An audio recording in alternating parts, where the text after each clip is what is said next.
Gi-ho diintimidasi oleh teman-temannya dan terlibat dalam masalah serius. Sementara Eun-geon berusaha menghentikan kebiasaan minumnya dan memperbaiki hidupnya, namun gagal.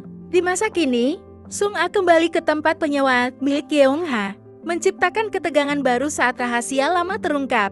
Ketika masa lalu yang kelam mulai menyeruak, kematian Eun-geon dan konflik emosional Yeong-ha di masa kini semakin memperkeruh keadaan. Alur The Frog episode 3. Sung-a tiba di tempat penyewaan lagi dan ingin menginap. Ini terjadi saat yang kurang tepat, karena putri Yeong-ha, Hui-sean, baru saja tiba untuk makan malam.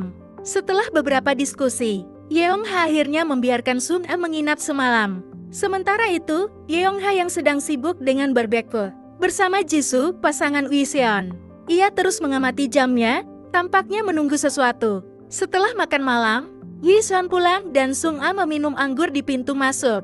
Dalam tidurnya, Yeong-ha bermimpi buruk tentang menggali tanah di taman yang membuatnya mempertanyakan tujuan sebenarnya dari kedatangan Sung-a. Sung-a kemudian menuju kolam renang dan menyelam. Meskipun sebelumnya dia pernah mengatakan takut air. Kilas balik ke masa lalu, Eun-geon terlihat semakin terpuruk saat bekerja. Dia diam-diam minum alkohol yang sebenarnya masih bisa diterima karena bantuan Sung-joon. Mereka berdua kemudian memutuskan untuk menjual tempat penyewaan mereka, meskipun harus menurunkan harga secara signifikan. Namun, masalah Gi-ho yang mencuri soju dari kulkas masih menjadi kekhawatiran utama. Apalagi ketika Eun-geon bertekad untuk berhenti minum dan membuang semua botol soju.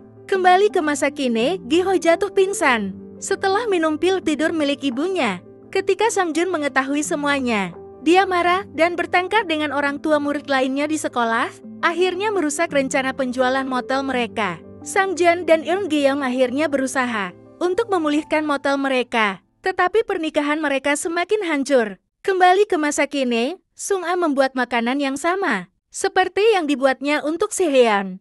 Namun kali ini untuk dirinya dan Yeong-ha. Dia mengungkapkan bahwa dia tidak bisa berhenti memikirkan Yeong-ha. Dan kembali setelah setahun, ketika Yeong-ha bangun, dia menemukan dirinya di lantai dengan 2 piring masih ada di atas meja. Sung-a sudah pergi, dan Yeong-ha bergegas ke kantor polisi dengan hidung berdarah dan menemukan sebuah catatan dengan foto putrinya yang berwajah lingkaran. Di akhir episode, kilas balik ke masa lalu menunjukkan Bo-min tiba di motel dan menemukan Eun-geon yang sudah meninggal di kamar 403 dengan botol soju dan pil di atas meja. Sang-jun berada di sana dalam keadaan syok.